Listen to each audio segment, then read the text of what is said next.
Good afternoon, everyone, and welcome to this regularly scheduled meeting of the Smiths Falls Housing Advisory Committee for August 18th.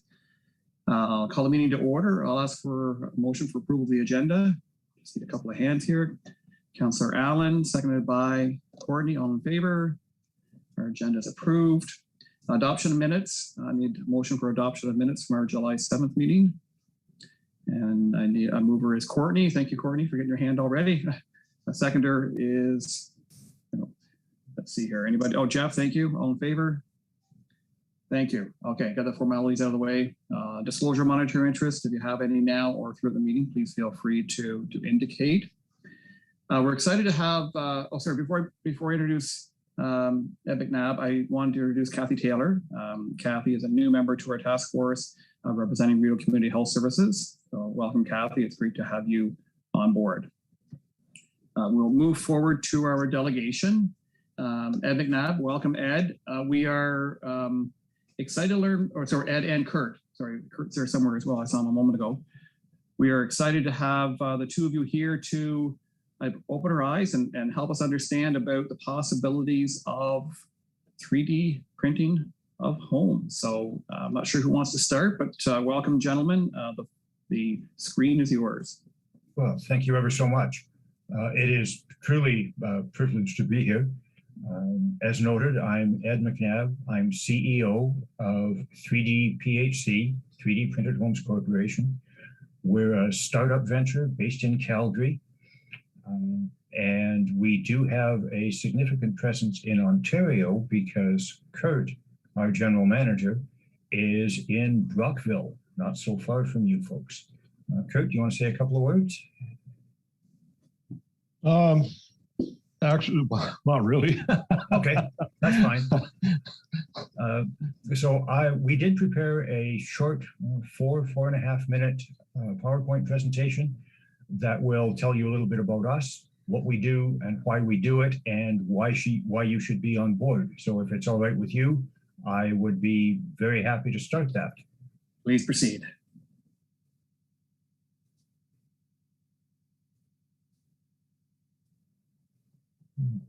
To share my screen.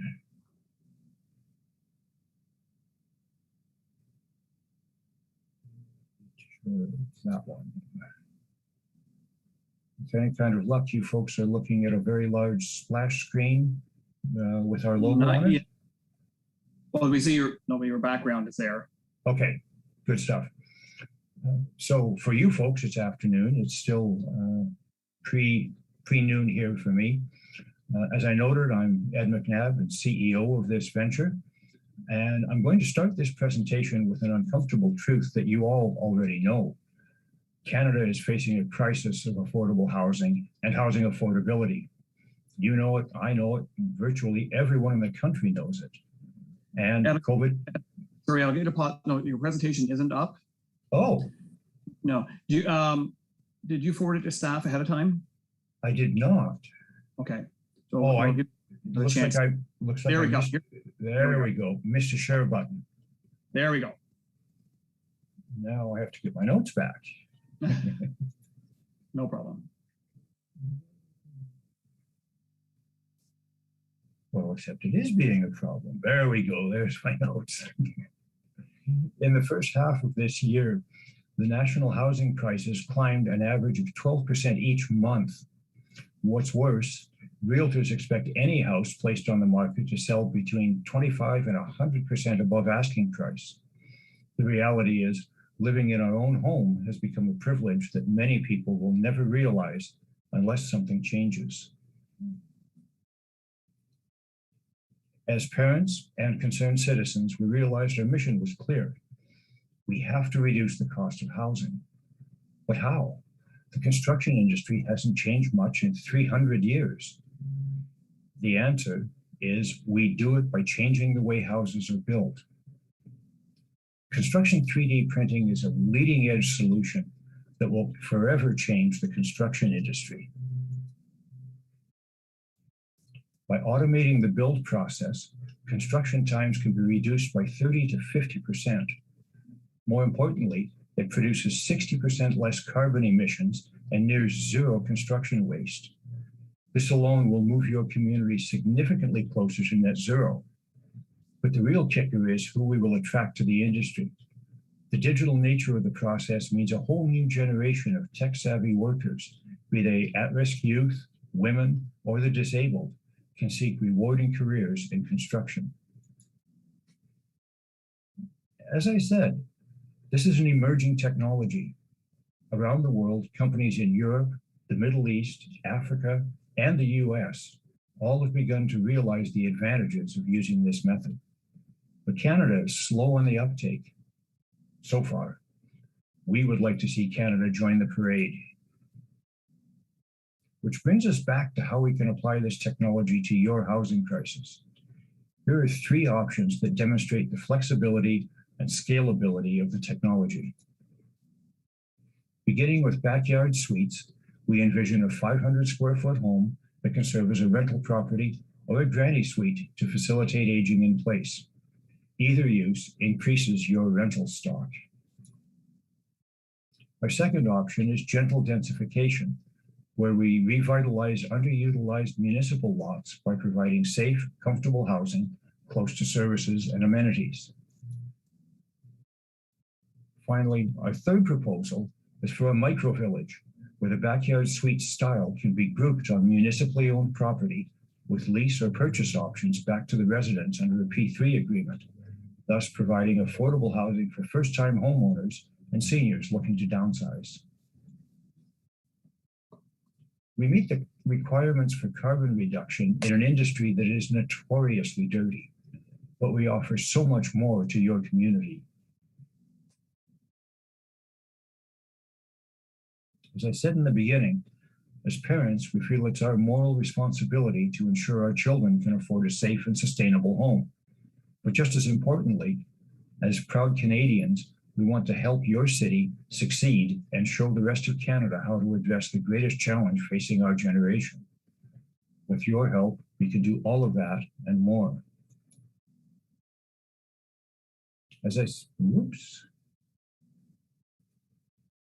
There we go. But before we can start, we need you to get on board, provide a plot of land, participate in the design process, and facilitate development approvals. Now we'll open the floor for questions. Great. Thanks so much, Ed. I'm sure there are numerous questions with this fascinating, I'll just say concept, I guess, as far as I understand in Canada. First question I have is a national building code recognizing these 3D printed homes as fitting within current regulations, or regulations be changing to accommodate them? It's always the first. Yeah, it's always the first question we get. Kurt, go for it. Okay. As we said, 3D printing worldwide is a brand new technology, and to that end, ISO and ASTM are the standard setters for all construction and manufacturing around the world. 2 of our directors sit on the working group that are setting the standards for the how construction will be done internationally. That then translates into the Canada Building Code, which then filters down to the lower level. Now, what we've proposed for Calgary is that we bring their inspectors, their home inspectors on site. And we're building, as we speak, a webinar to train all inspectors. And what we do is we'll do the webinar, then we'll bring them on site and actually physically show them how the construction process is done. Because there are exceptions to the way we do this compared to the old standards. It doesn't mean that the electrical code is being thrown out the window or anything like that. It just means that we're doing something slightly different. The other thing too is that the nature of our concrete mix is different than regular Portland cement. So that's part of the education process that we're heavily invested in. Again, this is an emerging technology. We need to be upfront about it and bring you along as part of the process. So I will add to that the Canada Building Code, and therefore every provincial building code, has a very specific section on alternate methods and materials. And that's where we will have to slot ourselves in. And that's why the education process is so important. Yeah, we recognize there's going to be a lag between when ISO and ASTM come up with the standards and then how that filters down through the various countries and through Canada and down to your level. It's going to take time. We know that. We're probably 3 to 5 years ahead of the curve, but that's why we insist on bringing your inspectors on board early on in the process. Well, thank you, and it's fascinating. Can you give us more insight with regards to how electrical and plumbing is accommodated? Is that added after the formation of walls, or is that actually built into the walls and roof as? Well, it's a yes and no question. It's a yes and no answer. The electrical, what we're proposing in our design is that because the wall is printed at the 18-inch mark as we go up, we're going to insert 2-inch, for lack of a better word, tubes down around, all the way around the building. And the objective there is that the code at the present time calls for 3 outlets per room. Well, we're looking ahead. So what we're doing is saying, we're going to, every 4 feet, we're going to put an outlet. That outlet won't just be electrical, but it'll also be with the computer plug-in. Yeah. USB. Thank you. The USB plug-in, because we're all looking for places to charge our phones and everything else, and things move around. By putting the outlets every 4 feet, we increase the amount of electrical accessibility. Plumbing wise, there are 2 ways to do it.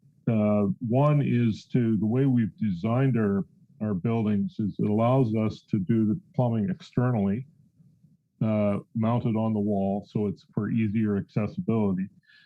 But because we're slab on grade, we have to follow the usual stuff of going underneath the concrete and whatnot out to the municipality. So it's, as Ed said, it's a yes and no answer. You know, part of it is in the wall, part of it is out of the wall. And the objective is to give us as much flexibility as possible. Okay, so thank you. I'll be a little bit more direct, I think. You may have noticed back on slide 7 that the vertical walls are printed very much like a piece of corrugated cardboard with an inner wall and outer wall and some sort of webbing between to hold them. That's not only a place to put insulation, which is critical in Canada, but it's also where we can lay pipe chases and wireways, these 2-inch tubes that Kurt was mentioning. So we lay those in as the building is printed. And then once the printing is finished, electricians and plumbers can pull wires and flexible supply lines inside the walls. Okay. Yeah, Vicky, you have a question? Yeah, just curious on repairs and modifications. How would those work? Well, first and foremost, repairs, I want to say they're going to be uncommon at very best. Because the walls are concrete, tenants, no matter how angry they get, they're not very likely to put their fist through a wall. The homes are inherently exceedingly durable. But because they're concrete, if someone does take a hammer to it or something like that and deliberately damage it, it can be repaired with, it's the same way you would repair a concrete wall. You fill the hole with a concrete material rather than drywall mud. I'm not so much worried about damage done from tenants. I'm more worried about if there's needing like access to repair an outlet or electrical plumbing issue. Okay, the electrical pipes in the wall are simply chases. So you have access to the chase through each of your outlets. Pull the box off, you can reach in and do whatever you have to do. Now, if you want to create a new electrical outlet somewhere, you're going to have to cut a hole. There's no getting around that. And then access the pipe on the other side. But because the pipes are all at a uniform level, we know, unlike the way we do it now, which is to snake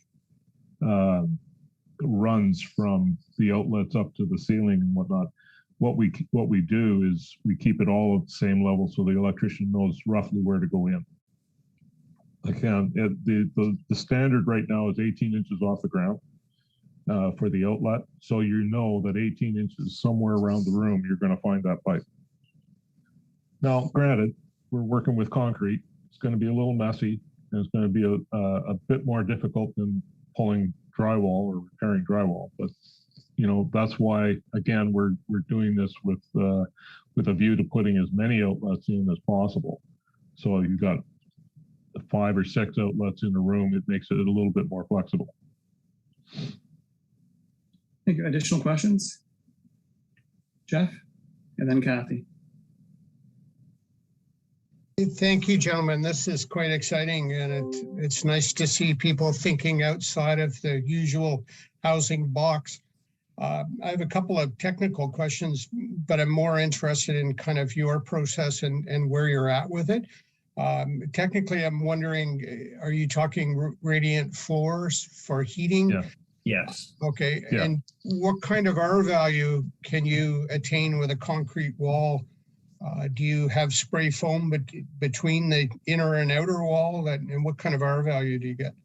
So our intention is to use blown rock wool rather than self-expanding foam, because the carbon footprint of the self-expanding foams is hideous. And we would only use that if it was the last option for somewhere, perhaps in the high north. So we can adjust the R value to whatever you choose by making the wall thicker, making the gap between the two walls thicker. So blown rock wool gives us about R4 per inch. So we would set the walls X distance apart to suit your specifications.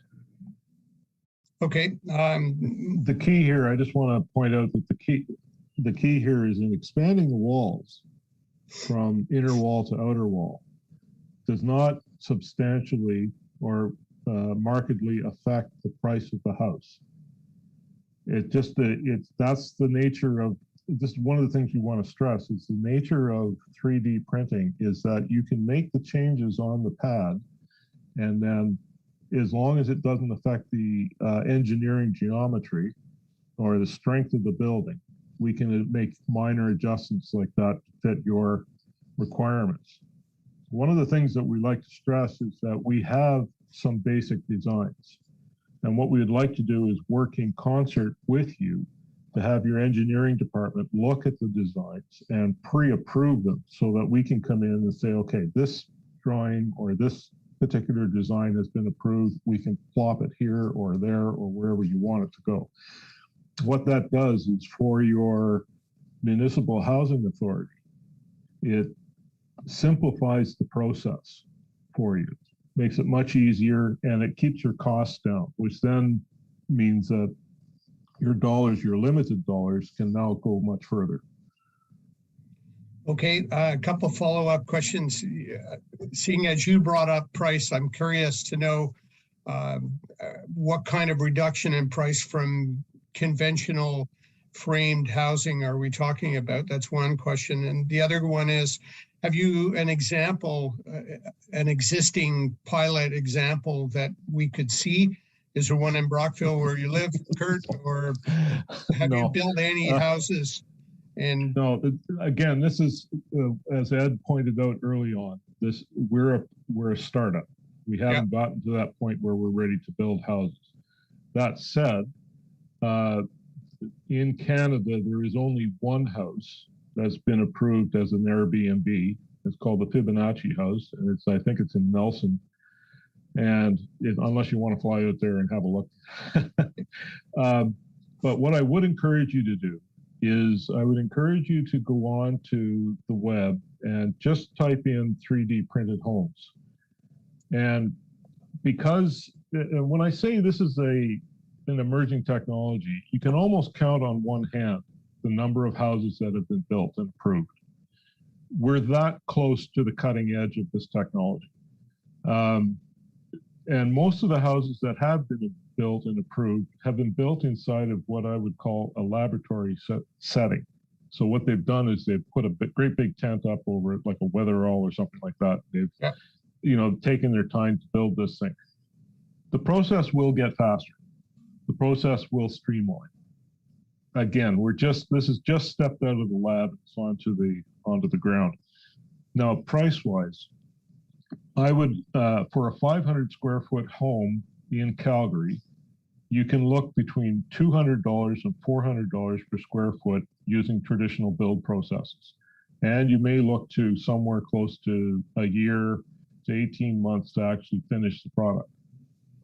We're looking at a price of $150 to $200 per square foot, finished, ready to move in, and we're anticipating that we can do that within 90 days.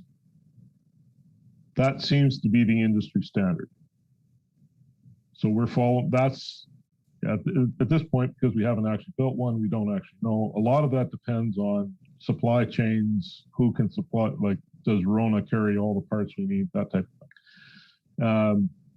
Material wise, we know, starting to source aggregates and like working with Toshaks to get people getting all the bits and bobs, the raw materials that we need.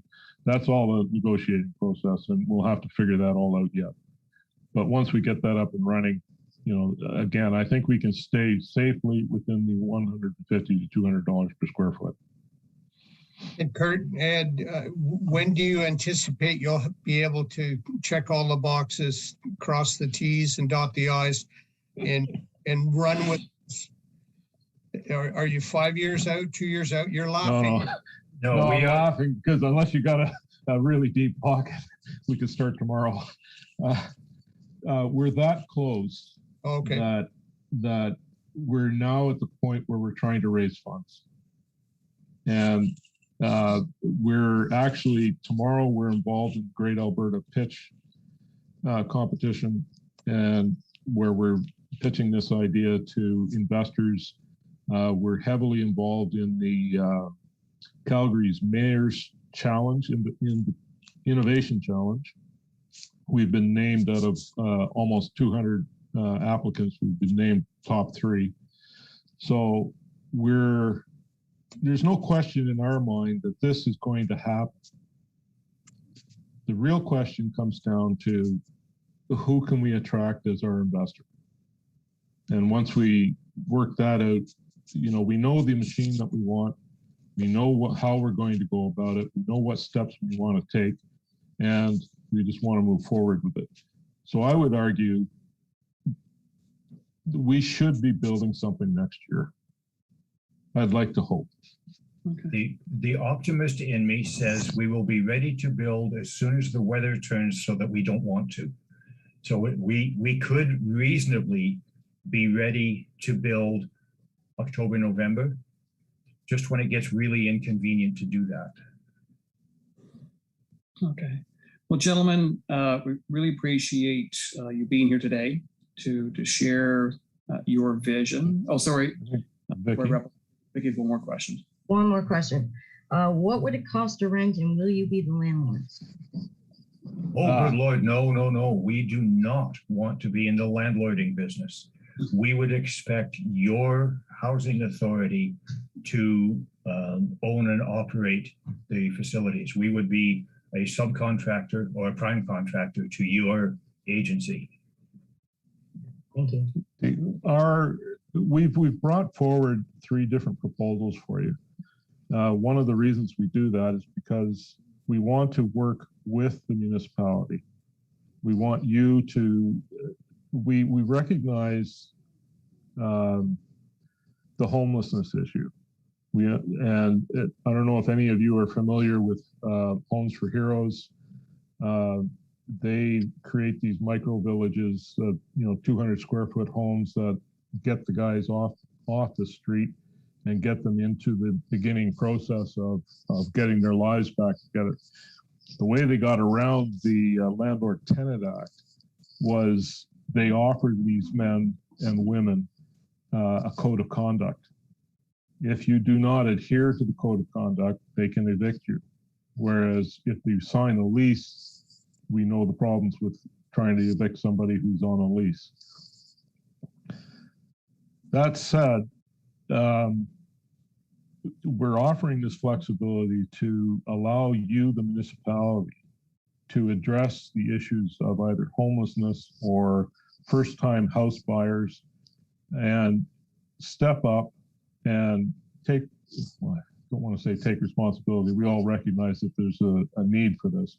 But this is one option that's not currently on the table that allows you to stretch your dollars, which is critical, I think, in most cases. And like I say, we want to work with your housing authority to give you the most, what's the word I'm looking for, the broadest range of options possible. I think that's really what we're bringing to the table here. Thank you. And Kathy, my apologies. You had your hand up earlier. Did you still have a question? Jeff did a wonderful job of bringing up my concerns. My final question just would be with regards around, I love the idea of these backyard suites, so seniors are able to age close to loved ones. Of securing a mortgage, have you heard anything from the Canadian Mortgage and Housing Corporation about whether they would fund this? Okay, on that specific point, as I'm sure you're aware, Cardinal has just passed a bylaw that allows for backyard suites. There was a blowback on that they hadn't anticipated, which was their intention was to have it, as you say, aging in place. That was a great idea. The problem is people were putting up small suites and whatnot, turning them into Airbnbs, which was not the intention.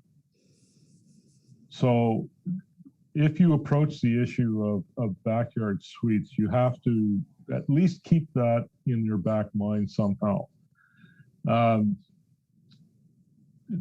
Calgary too has, Ed, maybe you can speak to this. Calgary has passed a bylaw that allows for laneway suites and laneway homes, which is another way of densifying the environment without,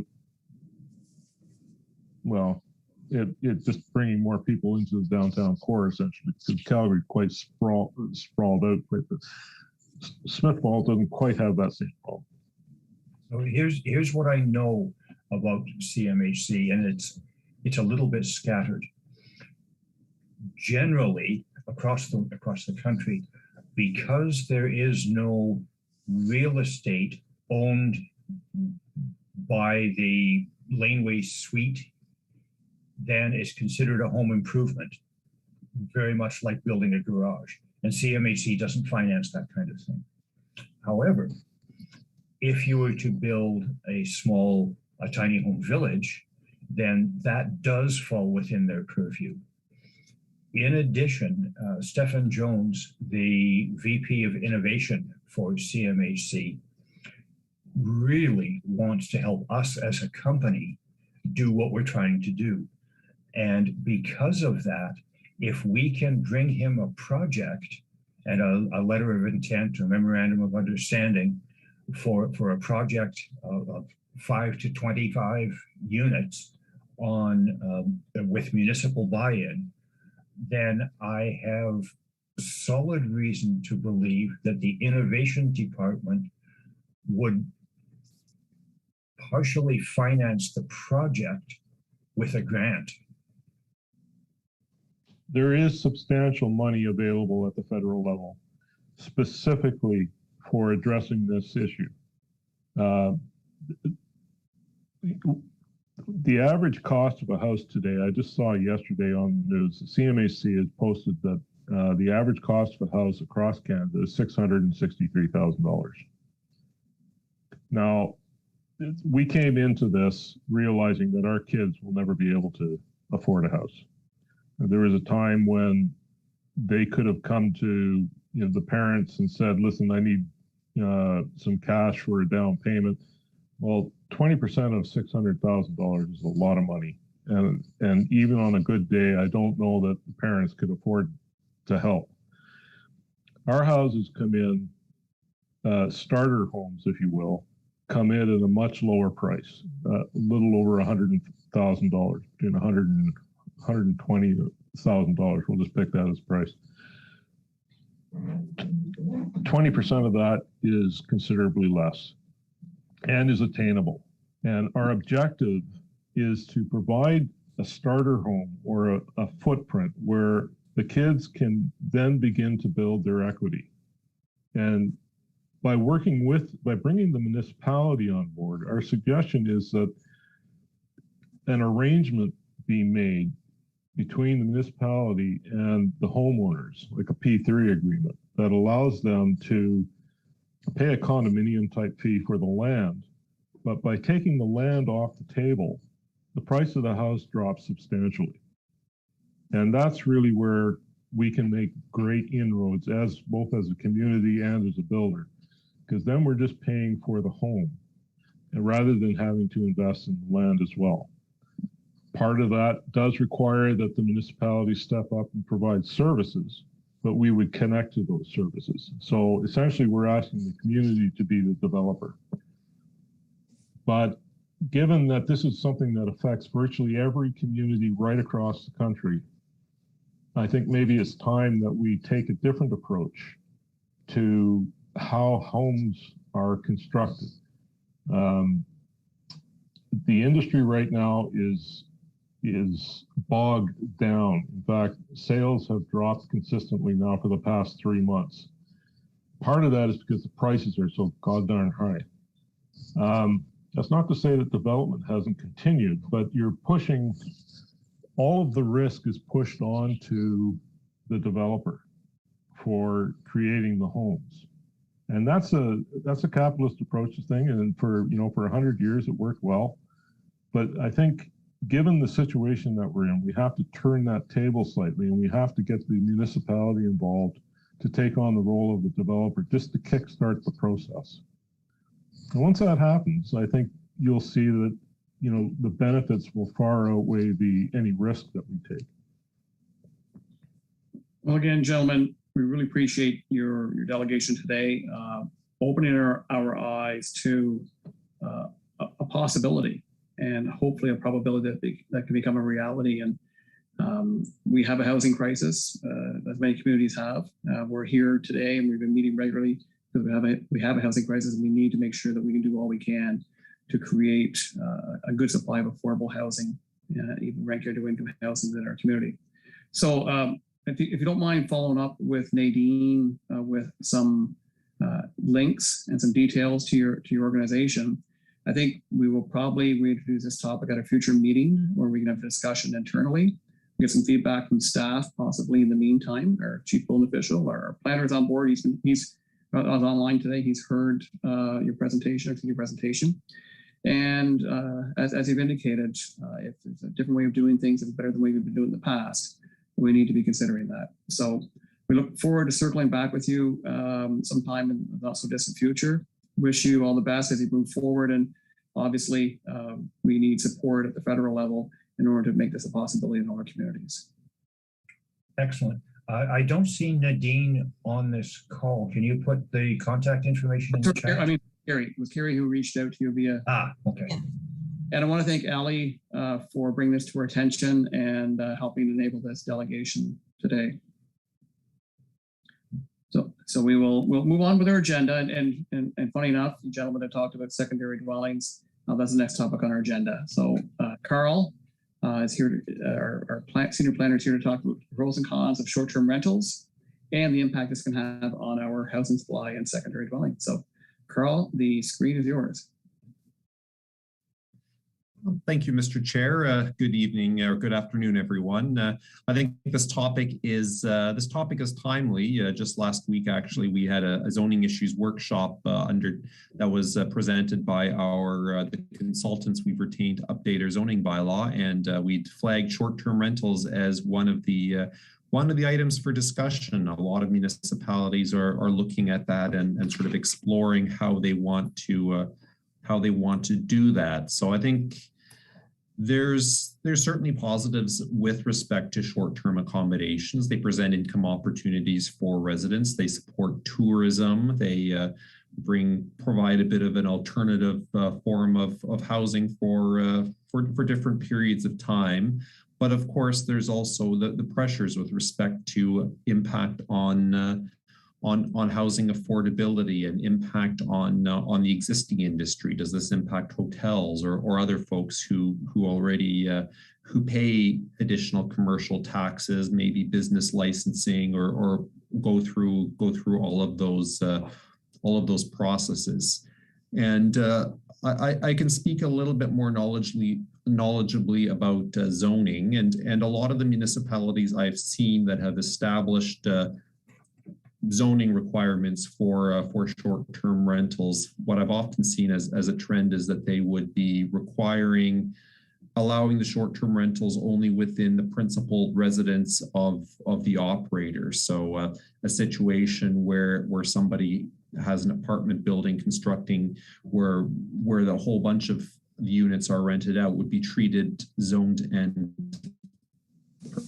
perhaps taxed as more of a commercial establishment rather than a residential establishment.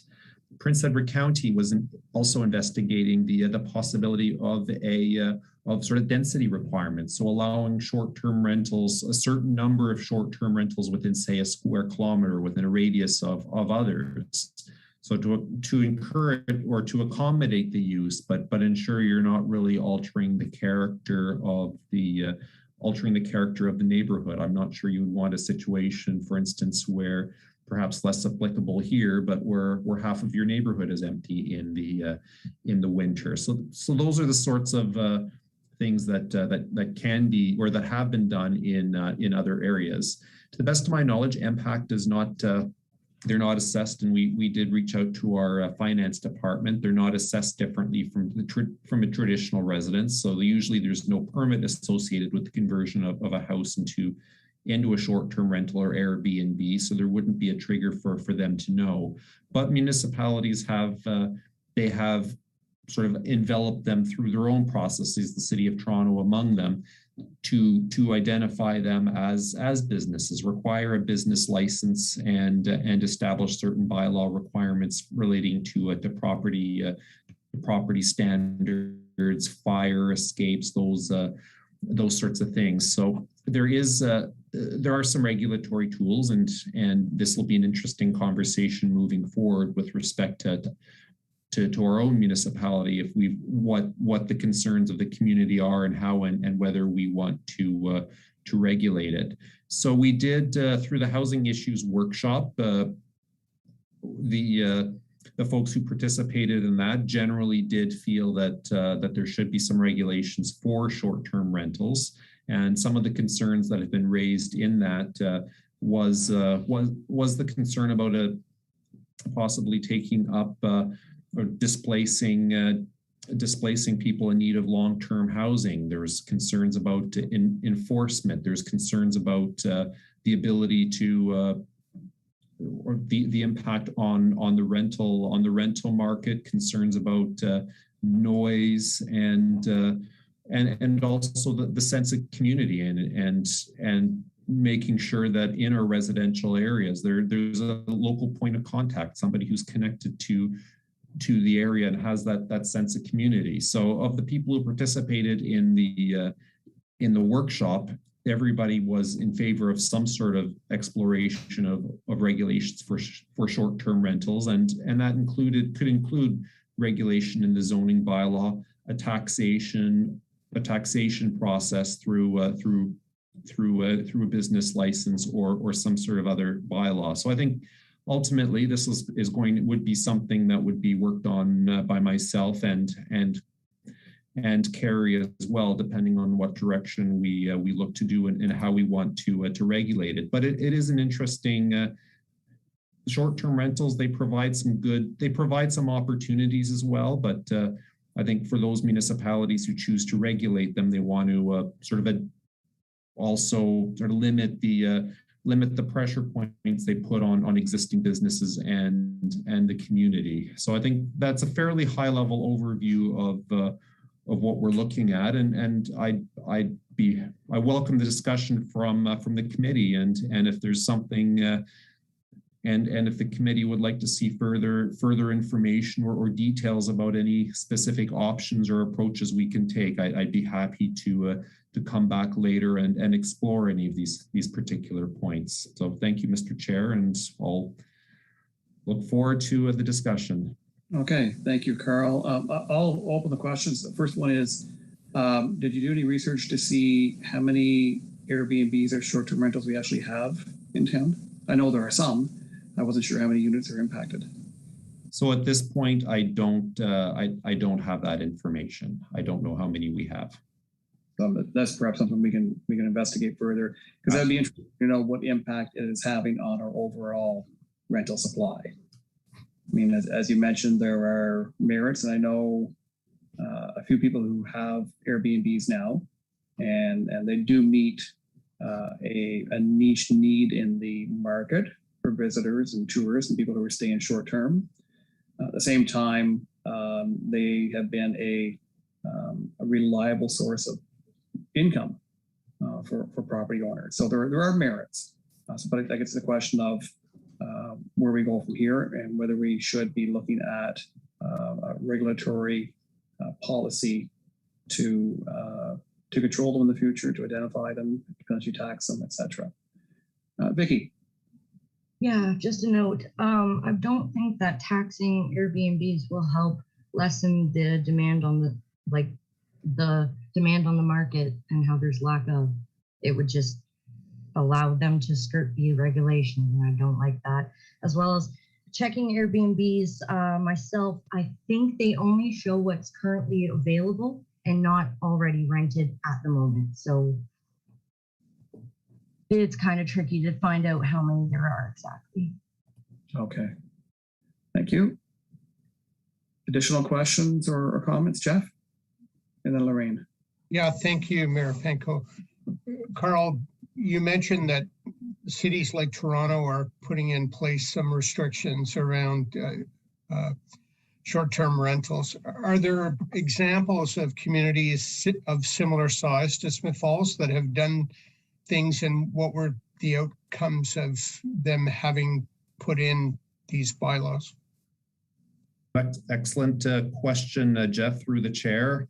I think one thing that we would, a good follow-up investigation is the question of what the outcome is and how they worked, and definitely municipalities I've seen in like Fort Erie and other smaller municipalities, Collingwood, Grimsby, they've established regulations. They're probably more comparable in size to Smith Falls, and I think that's an excellent part of the investigation is reaching out to those municipalities and seeing, is this working the way you want it to work? And perhaps if the housing committee would like, that can be part of I guess the project and the background work that we could be asked to do. Thanks. Okay, Lorraine. Yeah, no, I just to add to your point, Sean, one of the things that I think I worry about, because our town is small and the number of spaces that we have for people to live is limited, unlike larger centers when they have excessive amounts of lots that they can use for this kind of thing. And the example I guess I would give is when the Hotel Rideau was being built, we were thinking, wouldn't that be a great seniors building? Wouldn't that be a wonderful addition to, us having homes for seniors? And now it's and I'm not against it, but now it is a rental mostly. And so again, that's an opportunity missed in terms of homes. It's a great opportunity for our tourism, and I'm not against it at all, but I was just using it as an example of, we're right back to, we need homes. We need places that people can live and rent that's reasonable, because that's what I'm hearing from residents that are still looking for homes. They need, something that's they're going to be able to keep too. That's the other thing. We've had situations where some of our residents have to just have temporary housing, and that's never a best solution. You don't have a sense of family ownership. You don't have a sense of, your own place. That's a really sad thing, I think. You're right. And I know this, anyone I speak to who is looking for a new rental unit, there's generally 40 to 50 or sometimes more applicants for a single unit. That seems to be a pretty common range of numbers. So obviously, I mean, there are numerous people who are precariously housed and temporarily housed or homeless right now that need a place. Other comments or questions? Because my sense here is that I think that we should have staff do a deeper investigation, as mentioned, maybe perhaps looking at policies that have been in place elsewhere, understand their experiences. We can learn from others who have been in this role already, and maybe learn from their mistakes and from what they've uncovered through this process. Vicki? Just a comment. Right now, we're in August, late August. It's coming up to school season. People are staying in hotels and they're not staying with their children. Children are having to stay elsewhere. People are leaving our city or our town because they have no other option. Right now, we're at a time crunch, and I think it's very, very imperative that we get on some sort of, like, we have to implement something soon. Thank you. Thank you. Ellie?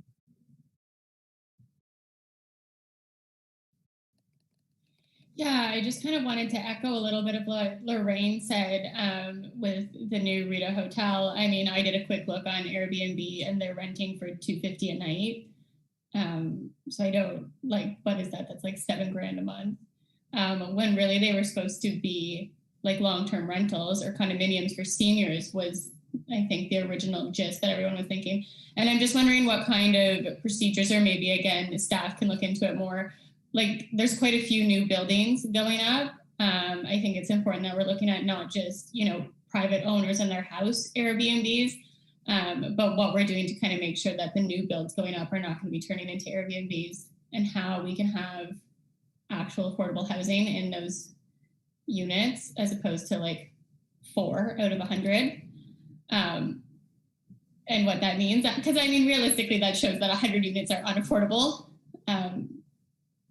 So I don't know. And then another thing, just kind of echoing Vicki there, like, we are coming into winter. People are going to be outside in tents at this point. I think we do need to address something quickly. Obviously, we can't build quick. Are we able to kind of focus our efforts on looking at, rent supplements and that kind of thing to help get people into housing that they can afford, right? I think, I work with a lot of people who are really only short that $200-300. Or if we can look at kind of, gaining partnerships with landlords, with the county again, or if the town of Smiths Falls can do something along those lines, because I, for one, am not looking forward to October, November. Well, we understand you're in the front lines. You understand what's happening out there. So I think, for this particular item on the agenda, before we move ahead, is there consensus that we would like to have staff come back with further details and insights, one on probably the Airbnb inventory in town, or short-term rental, not just Airbnb in town, as well as examples of policies elsewhere, so that we can have a deeper consideration. It sounds like there's an interest here in likely having some short-term rental policy in place. So I think it's important we have the facts and some examples to work with before we move ahead. That seem reasonable? Okay, we don't need a resolution. I'll just take nodding heads for Carl's direction. Thank you. And Carl, you're back up for accessible homes. Thank you, Mr. Chair. I'll bring up another topic that's certainly very important in the town, and that is looking at planning and development tools to promote accessible housing. And that's so there are some tools available right now, and one of those is the building code actually does create establish some requirements for new residential construction to be more accessible, particularly when there's going to be, I believe it's 15% of units within a building must be designed with basic accessibility features if it's a multi-residential building. So if somebody's building a house or a triplex or something like that, that wouldn't apply. but there's a number of larger multi-unit buildings or going through the planning approvals process right now. So there would be a provision for 15% of those units to be designed with accessibility features such as a barrier-free path of travel from the doorway into the kitchen, bedroom, living room, and full bedroom. And these units must be spread throughout the building and across all representative types of units. So they can't all be sort of in the least desirable part of the building or somewhere else. So that is, there are of course some intricacies with respect to the code, and any particular technical code questions I'd be happy to relay to our chief building official, and certainly I thank him for the help he's given me on this.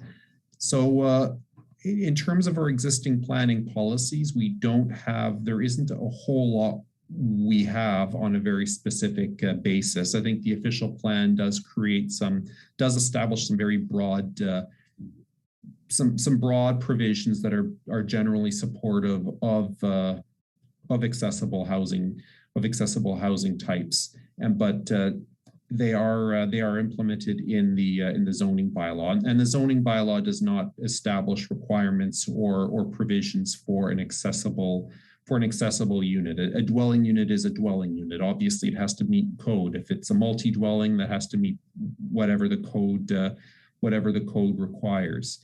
So the tricky thing is the Planning Act has not given municipalities the authority to mandate certain amounts of accessible housing as conditions of planning approval. So obviously the code requirements are what they are, but we do not have the tools to say 20 or 25% or some specific number. But through the review of the zoning bylaw, we have specifically requested the consultants consider accessibility through the lens of identifying and removing barriers. So for instance, we have front yard and side yard setback requirements for buildings. They need to be a certain distance.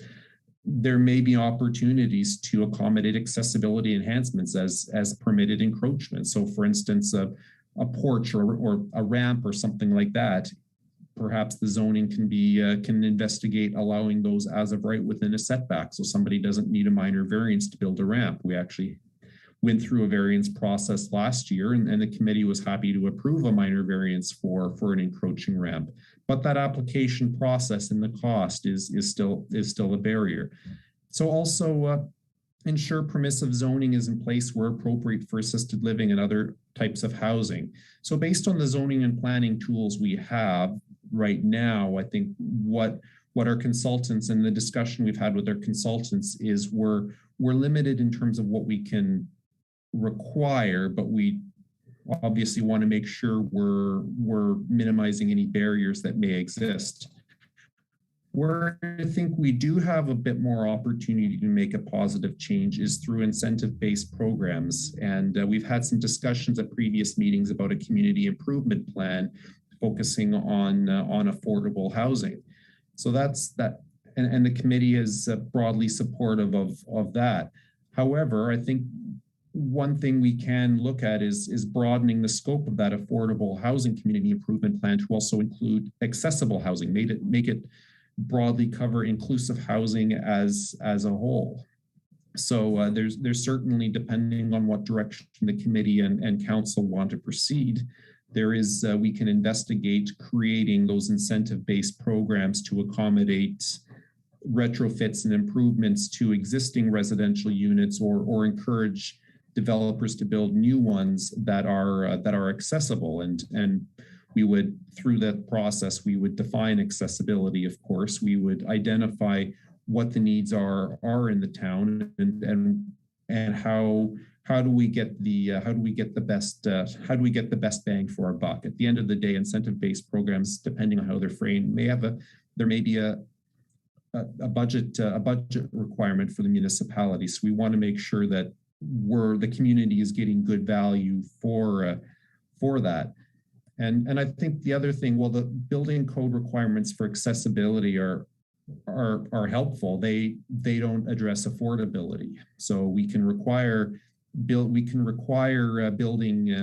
the threshold for accessible units, but that doesn't come with a requirement for affordability. So through that incentive program or a community improvement plan, that's where we can sort of work on both of those hand to hand. But I think, in my opinion, an incentive program such as a CIP would be the best way to promote accessible housing retrofits of existing buildings, as well as going above and beyond the existing code and planning requirements to ensure affordability. So I'll welcome any discussion from the committee. I may have to report any building code questions I might have to report back to you on if I have to talk to our CBO. But I think broadly speaking, I'd be curious as to whether the committee would like to investigate broadening the scope of the affordable housing CIP to include accessibility as well. Thank you. Thanks, Carl. So just want to clarify a couple of points. So as an example, I think we probably have somewhere in the neighborhood of between 300 and 400 new rental units, which are in the pipeline or under construction at this stage, which is more than we've ever had at any stage in our history, far more. It's probably more right now than we've had built in the previous 20 years. So based on what you've indicated, 15%, so somewhere in the neighborhood of 50 or 60, will have to be barrier-free, considered accessible. But to Courtney's presentation at our prior meeting, barrier-free does not necessarily fully enable accessibility. We're talking, we need counter heights appropriate, we need toilets at the right height, we need sinks and all these things. So does it speak to those needs, or is it simply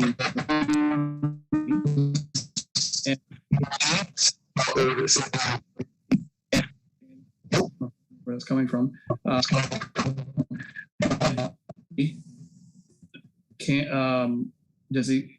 Does the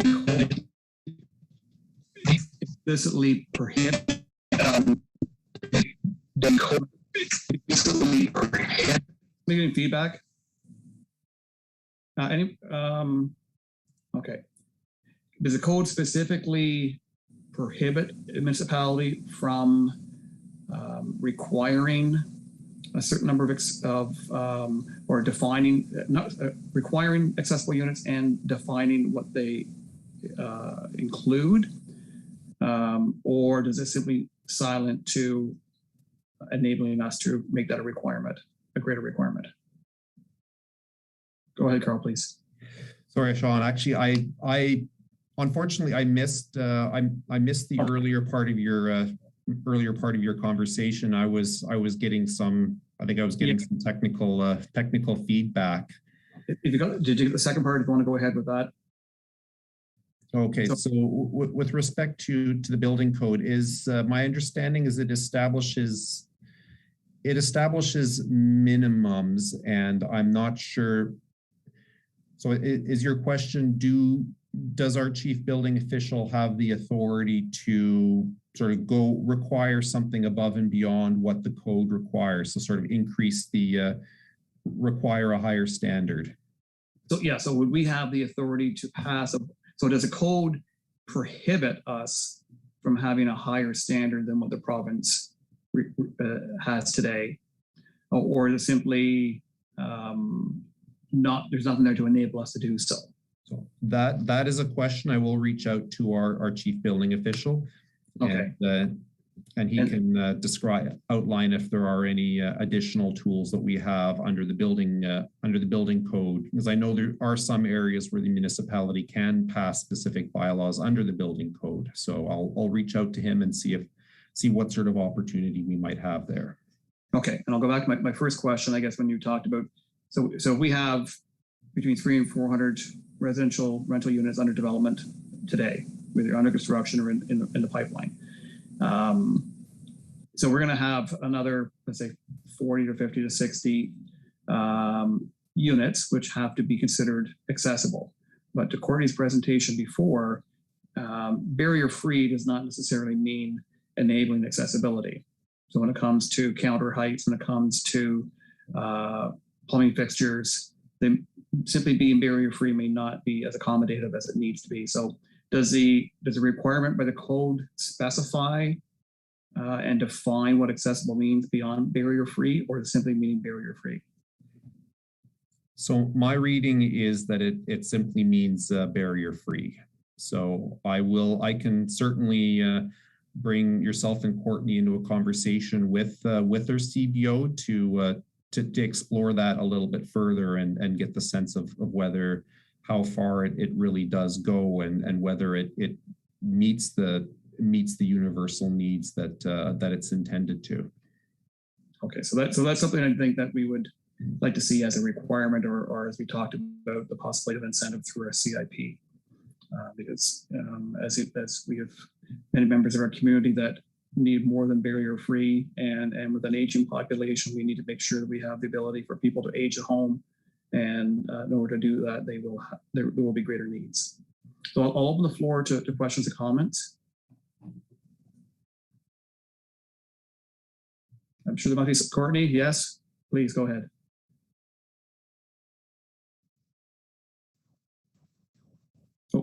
Oh. You're silent, Courtney. We're getting feedback from you. You sound like a robot. Okay, we'll come back for audio. Ali, I think you had your hand up too. No? Oh, Courtney's. Go ahead, Lorraine, and I'll come back to Courtney. I'll just while we're waiting, I agree that we need this. And I was going to ask the same question the mayor did, because I think that's too low on a percentage when you have a large apartment building, for instance. And the other thing, I sit on the accessibility committee that our town has now, and we wrestling with, this kind of a unit for people that just don't exist right now, very many of them anyway. And so I think it would be important for us to look at if that can be increased. And I like the material that we were sent about what it really means, because this is something I will take back to my committee, because we haven't really discussed this, and this is very, very eye-opening too, because you don't always think of that. My last comment is we need an accessible downtown too. And I know people are looking at different ways, but we have a beautiful streetscape now, but there's only about 4 stores that are accessible from the street. And that's too bad. So we've got to do something about that. Thank you.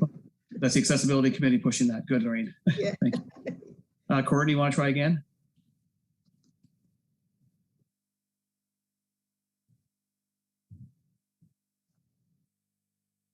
No audio. Shoot. Courtney, maybe if you... Did you want to try the chat feature, Courtney? And type your question. Perfect. Okay, while you're doing that, I'll go ahead to Vicki.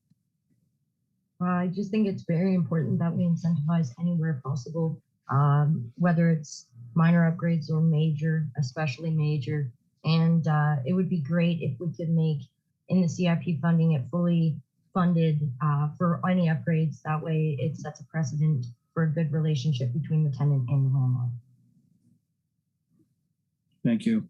I mean, there's also, I know the Merchant Dimes has a program to help people create improvements, but I know there are limitations and even lifetime limitations. So obviously, while that may be something that would help people convert their home, whether rental or owned, to make the required accessibility improvements, it's not a single solution by itself. As Courtney's still typing away here, we'll look for other comments or questions.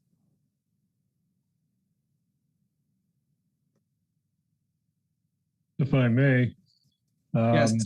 Yeah, it's me. At the risk of sounding like a sales brochure, one of the things that 3D-PHC recognizes right off the bat is that we are dealing with an aging population.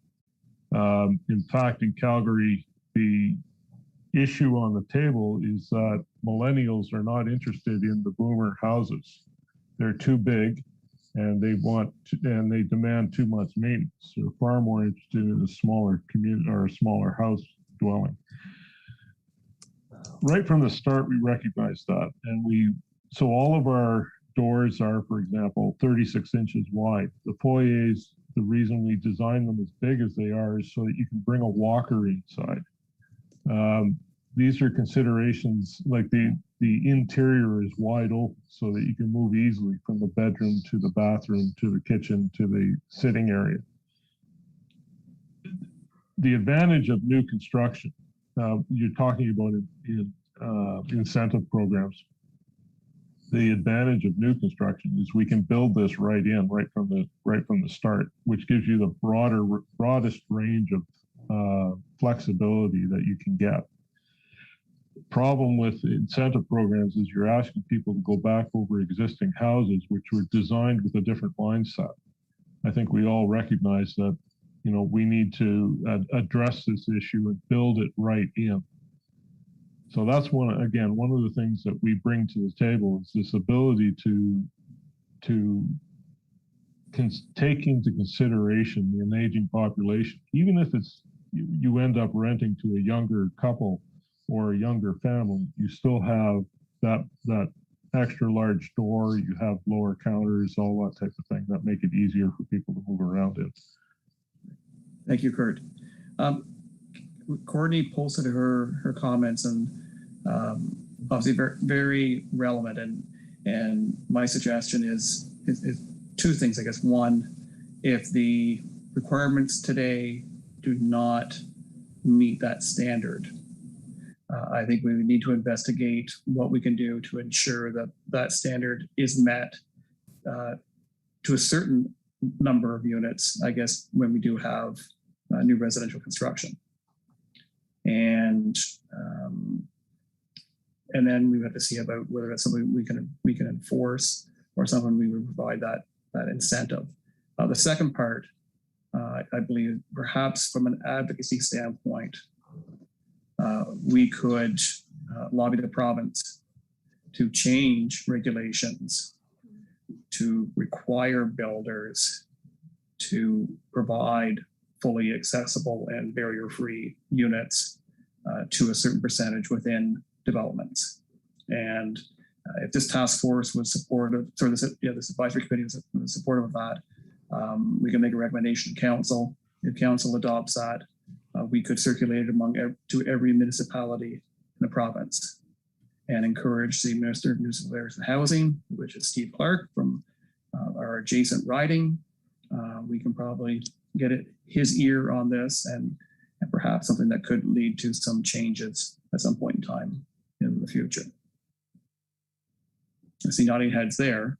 So what I will do is I will ask Carrie to sort of take notes of, she is anyway, what we're talking about today, and come back our next meeting with a resolution that we would pass as a recommendation to council, speaking to that. I'd like to get more input and Courtney, obviously, your insights to help guide that narrative.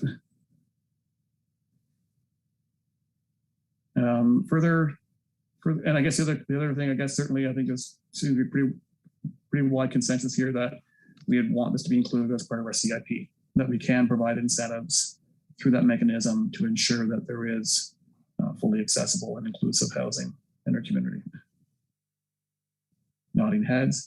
And I just want to ask both Kathy and Jeff, because I know you two may have greater experience. And Jeff, I know through CareBridge, you probably have a number of tenants who have do live in more accessible units, and how you've been able to do that in the past. And then Kathy, in your role, are you seeing clients, I guess, who do not have barrier-free homes and the challenges that they may be facing because of that? Jeff? Sure. Thank you, Mayor. I'm not the property manager at CareBridge, so I don't have exact numbers, but certainly comments that people have made about an aging population. We do have an existing senior building with quite a number of seniors, and a number of those people are in wheelchairs. We've had to adapt units because that our original building was built in the early 80s to standards of that day, of which were pretty poor in comparison. I know that we just applied a second time for RHI funding last Friday for the second round of CMHC and funding of the Rapid Housing Initiative. And we're very, very optimistic and we're moving ahead. We have another meeting tomorrow and we're hopefully going to get some funding for that. The timing, I think, is really right for us.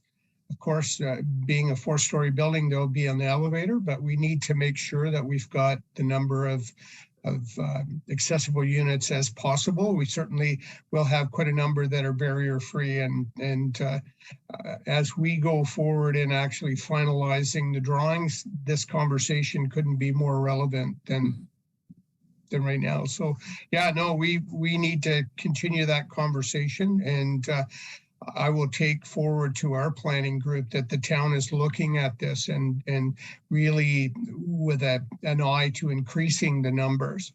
As I mentioned on an earlier call, the WHO, the World Health Organization, has what they describe as visitable homes. And, you know, the last thing we want is Courtney to be a prisoner in her own unit, because she can function there, but she can't go visit a neighbor. What's up with that? So we need to make sure that we're as close to the state of the art in terms of numbers of this as possible. And it all comes down to what boxes you can check off on your CMHC application. But it doesn't mean that we can't be looking at this and going above what their standards are. We certainly are doing that with energy efficiency as well. So it's, yeah, we can't be building buildings for 20 years ago. We have to be building them for 20 years from now. So, but it's it's a key time we're at with our project in Smith Falls. Great, thank you. Kathy? So I can certainly speak to what I witnessed on the front line working with the health clinic. So accessibility is an ongoing issue for so many individuals within the Smith Falls community. I routinely connect with seniors who have not left their home in months, and the pandemic has made it even more difficult. I've had contact with individuals who the stairs are so treacherous that they're unable to get their basic needs met. And there aren't a lot of options, and people waiting for geared to income housing but desperately needing an accessible unit. So not only are they waiting for a unit to become free, but it has to be a specific kind of unit. I often facilitate people applying for March of Dimes, and it's a lengthy process, right? So without support, asking someone who has mobility issues, who has been isolated, to then fill out paperwork, get appropriate quotes, and to follow through on this lengthy process is a lot to ask. Even some retrofitting projects with some of the rental units that I'm exposed to would be really helpful. And to be quite frank, again, more enforcement of basic standards. I've been in units that do not have any kind of safety railings, things like that. So I guess what I'm getting at is I absolutely witness on a weekly basis a pressing need for accessible housings and for a basic standard to be met. We have a lot of housebound people currently. And it's hard for us to, I guess, develop the inclusive community, the communities as equality and access for all if these barriers are in place for far too many of our citizens. So Kathy, that's extremely insightful. Really appreciate that. And I think it helps your experience and understanding and Courtney's direction and understanding has helped us recognize that there have been gaps in even what we've done before getting to this point. And I think we appreciate the effort you two have made and Jeff and everybody, because I think our road forward will be different now because we understand things much better than we did even a month or so ago. So from a recommendation standpoint, I think, again, strong consensus that this form part of our CIP for affordable housing, we need to make sure that they're affordable, accessible, barrier-free, and some methods of getting to where we need to be as a community. So Carl and Carrie, I guess we will leave this with you. I know we burden you with a lot, but and I think you can certainly lean on members of the committee here who will help provide other support and guidance as we move forward. I was going to draft something, Mayor Panko, and send it to you and Courtney and get your feedback on it, and then we'll present it at next meeting. Perfect. I loop Kathy in on that too, please. Will do. Thank you. Okay. Updated on zoning bylaw workshop. Carl, you made a few comments earlier. Is there more you want to add with regards to that? Well, I think we did have that. We had that discussion on I believe it was August 20th. It was a virtual meeting. Several members of council and the community were present. So on September 7th, the consultants are going to be introducing their project and presenting a zoning issues report to council, identifying some of the key points that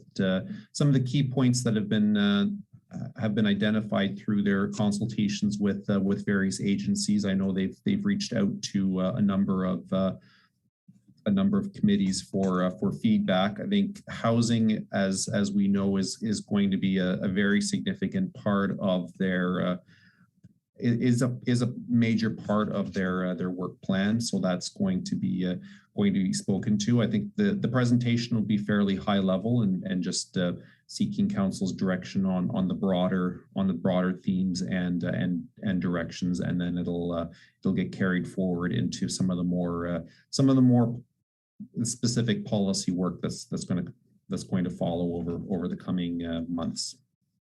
Okay. Well, thank you. And obviously that's accommodating many of the recommendations from our housing task force and this committee for the implementation of changes that we more than hope will help lead to more affordable housing in our community.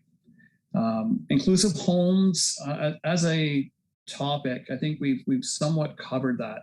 And I think the other section of inclusive relates partially what CareBridge does, and that is the supportive. And again, I look to Kathy and possibly to Jeff about the people in our community who require supportive housing in some capacity. And is there a deficiency today in the services provided to people in their communities that need that help? I see Kathy nodding. I'll let Kathy go first. This is like a hot button for me, because I think when we talk about housing, we can't just talk about housing. We have to talk about the need for supported living environments for individuals who fall between the cracks, right? So I engage a lot with individuals at Chardon Manor and social housing, those who are most vulnerable and transient. And even if we did find accessible, affordable housing, the individuals I'm speaking of require support in terms of life skills, managing day to day to keep their housing secure. So it's all well and good to create these beautiful little villages, but without individuals like myself frontline working with them to help them stay on track and maintain their housing, it's a bit of a fool's errand. But I can tell you across the board, I mean, we even need more like boarding house situations with a residential staff there all the time for people who experience low grade but persistent mental health issues, or have, again, consistent addiction issues and are resistant to treatment. So Smiths Falls seems to be a congregation of individuals who don't quite meet the mandate to be either in a group living situation or in a halfway house, but some kind of ongoing supported living situation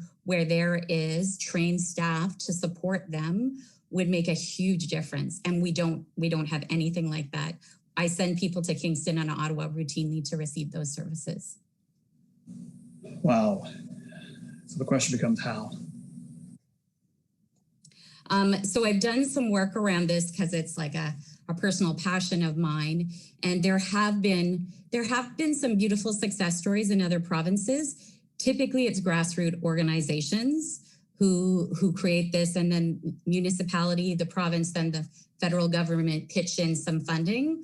But there's an amazing project that went on in outside of Calgary. I think they purchased an old Comfort Inn, and it became supportive housing for veterans who were consistently experiencing mental health issues and homelessness. And after a year or two, to see those results, how those people are no longer vulnerable, less visits to the ER, all those kinds of things, it ends up saving communities money. So these projects do exist, but typically the ones that have gotten off the ground are grassroots. With organizations like community health centers maybe getting involved? Community centers would get involved from the perspective of sharing insight. I'm aware of a few projects where in Kemptville, I used to work for community living, and in one of the social housing complexes there was a lot of strife and a lot of issues. So they partnered, social housing and community living partnered to provide a support worker for 20 hours a week to diffuse situations, keep people on track, and it had an incredible impact, right? So I think instead of existing in silos, partnering with other agencies to share resources. So, you know, an example could be one of the community health workers committing to being in this supported living environment several hours a week to help manage that. Okay, excellent. Thank you. I got a few hands here. Let's go with Ellie, and then Lorraine, and then Jeff. Yeah, just to touch on that, a bit of a plug for Cornerstone, because we have our transition house, which is now up and running in Perth. And that was, as Kathy was just talking, that kind of was our exact plan. You know, it's a 3-bedroom room rental, and we have staff in there, you know, couple hours every day just to check in and make sure things are going well. And I think that really, you know, was what speaks to the success of Cornerstone, is that outreach piece and really meeting those clients where they are. I think, you know, I work with a lot of youth who have, you know, and I mean, it's across the board. There's a lot of adults as well who have severe mental health issues and they just cannot live on their own and they need supportive housing. But then at the other end of the spectrum, you need to look at the youth and adults who do have mental health issues but can't live with other individuals. For instance, I work with a lot of individuals who have FASD and bipolar, and you're never going to be able to get some of these individuals living with people and sharing a space. At the same time, they still need outreach supports, right? They still need someone coming in and checking on them.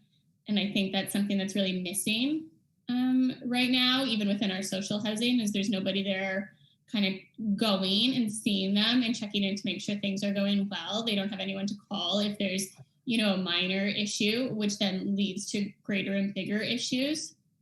Then, funny enough, we were just talking about this at our national community of practice for housing workers, how we've always kind of said we need more and more outreach workers because we're all just, Kathy, I don't know what your caseload is, but I mean, ours is ridiculous. But right now it's tough as frontline workers because, you know, as Kathy mentioned, you can't find anything for individuals to go to. So you're trying to support them and they have the right to housing. There just literally is no housing. So now we're finding it an issue of, do we just put all of our money towards rent supplements? Do we just put all of our money towards getting more houses to rent out? Or do we try and increase our staff to provide more outreach supports? So I think it's kind of an all-rounded issue. So I love the idea of Kathy saying, you know, expand out of our silos to really kind of connect multidisciplinary and how we can do that would be great. If there was any kind of collaboration, Kathy, if you want to get in touch with me. But yeah, I think there's just, I really don't think people understand how dire the situation is right now. Unless you're in the front line, like I have families living in tents, I have people squatting in sheds, and it's complex. It's not just a lack of housing, it's the lack of capacity when you have intergenerational trauma and individuals who who wouldn't know how to care for themselves to begin with. Just giving them a safe place to live isn't enough.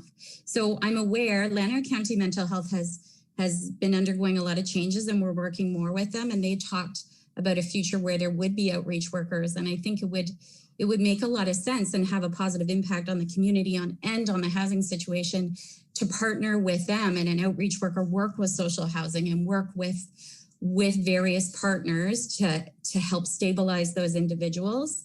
Lanark Leeds Granville Addiction and Mental Health have a small supported living program that I'm aware of. It's expensive to run and the wait list is ridiculous, but it does look like that, right? So individuals who experience chronic, unchanging, serious mental health conditions are checked on daily by service workers to ensure they take their meds, they're safe, and their housing is stable. So again, I don't think this just falls in the lap of one agency. I think this is a collaborative model that we have to talk about. And you can't talk about housing without talking about mental health.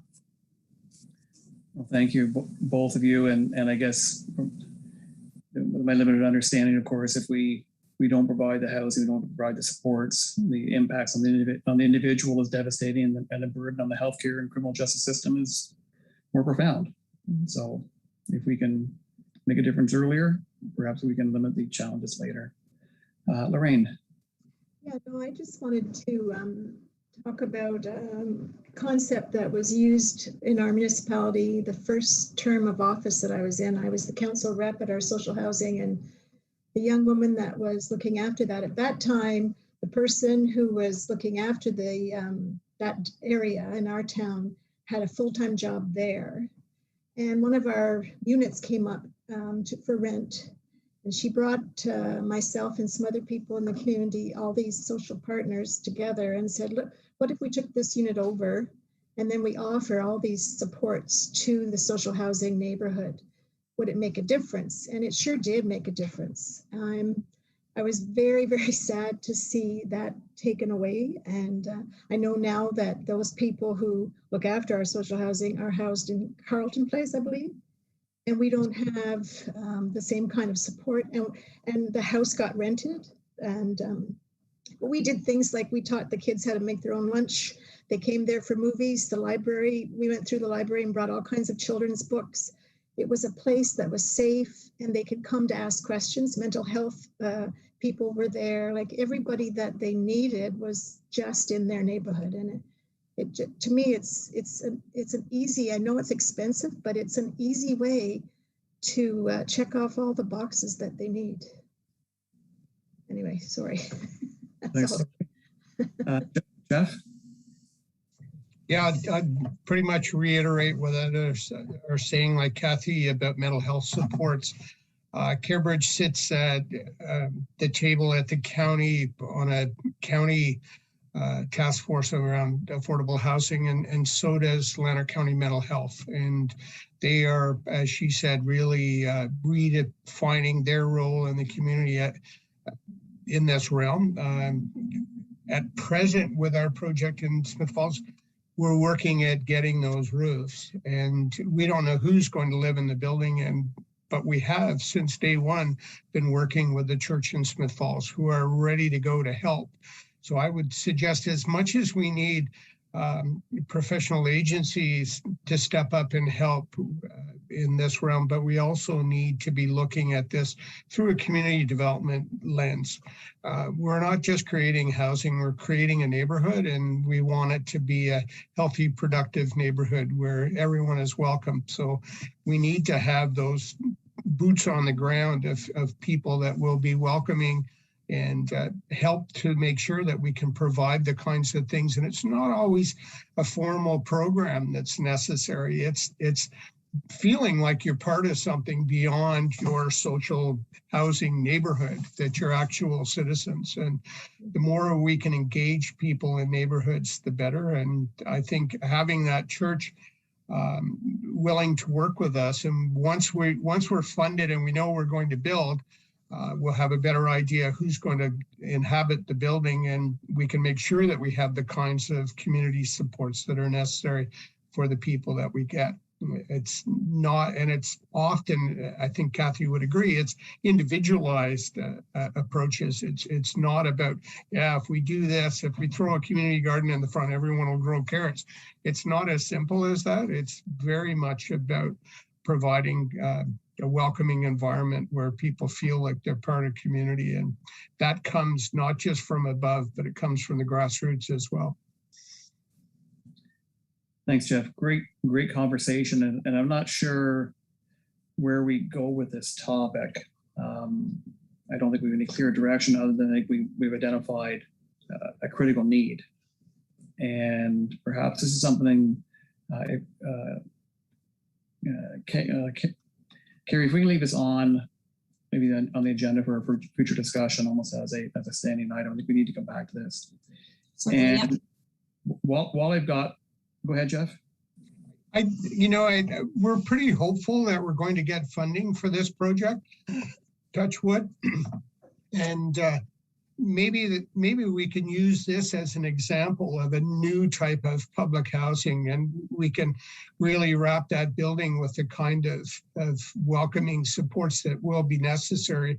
And, my office is in Almont. I don't know necessarily what the resources are available in Smith Falls and who the key community connectors are, because it could be a pilot project that we could look at through this group or another, just to make sure that we're not just building houses, that we're actually building homes for people with the kinds of support they need.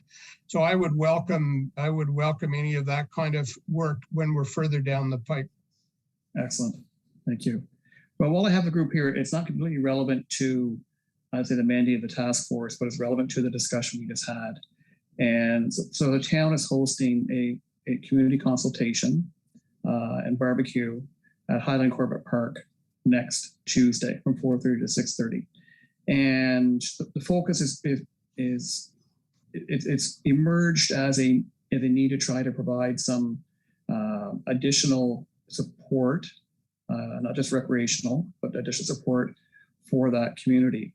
And so we have a number of partners who are going to be there, including Atlantic County Mental Health, including Victim Services, including Connections, a number of organizations that are going to be there to help us that day. And our hope is to one, provide some entertainment and stuff for the kids to do so that we can speak to the adults, gain a better understanding of the needs of that community. And while part of the direction is to understand what we should be doing with that great park space up there. There's two big ball diamonds, which are underutilized. So I think in my mind, we have a bit of a blank canvas as to what we could do with that space. And one thing that I would love to see there would be more of a community center, the ability to bring youth services in there, a bit of a one-door approach, the ability to bring some food security supporters or partners in. So it's essentially a vision at this stage, but what we want to do is hear from that community to reach really the broader community, just the other side of the tracks, up Chambers Street. And there is the community housing development of Sussex and Empress, as well as Parkland Court, as well as a lot of other single family homes and some apartments in that neighborhood. So Kathy, we had spoken to your predecessor about that. She provided some guidance, and perhaps, if at all possible, it'd be great to have you there that day. And my apologies for not reaching out earlier. And perhaps Ellie, it'd be nice to have Cornerstone there as well to, I guess, to hear from the residents of that community, but also to be able to provide some support. So what I'll try and do is I'll reach out with some further details so that if you're able to be involved, you have some understanding. Okay, thank you. So moving on, we've got a few more things to cover here, and we are running close to time. The tenant education workshop. So we've had a discussion on this in the past. Staff and I have spoken about it in the meantime, and we feel there's a vital need to get moving on this. And I think we can hold a workshop in September where we can have people in attendance, probably up to 100 people, I believe, indoors, that way, plus having it broadcast and plus having it available on the web afterwards. And I believe that the most affordable house someone's going to have is the one we're in today. We're seeing a lot of unjustified evictions. And when people are moving, we know that they are facing incredible increases in rent if they can find a place. Or the points made earlier, people are precariously housed, where you have multiple people in one home, or the couch surfing.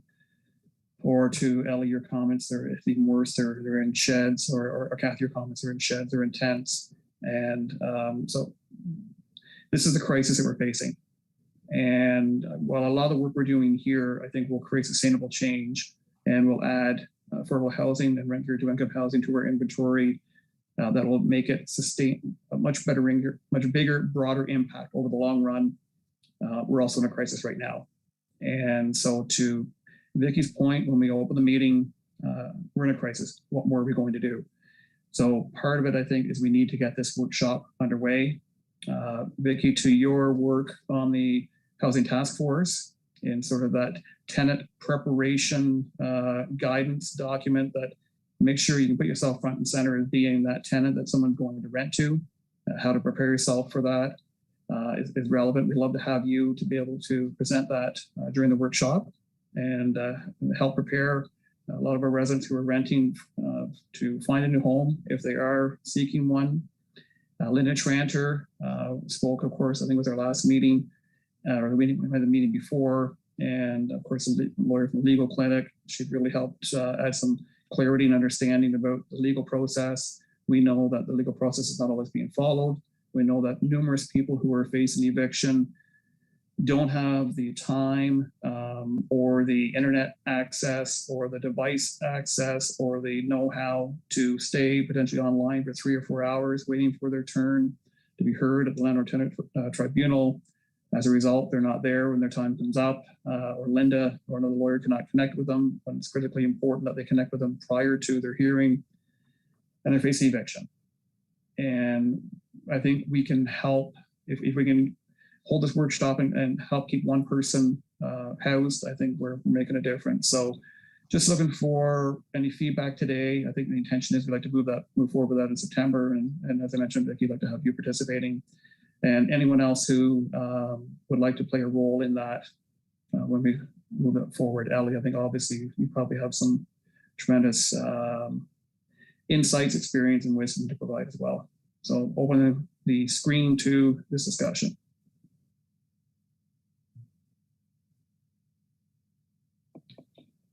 Yeah, I look forward to it. And any info you can share, great. Sorry, go ahead, Ellie, sorry. Sorry, I was just saying, yeah, no, I think the September event sounds good. Look forward to it, and any info you can share on the upcoming one, great.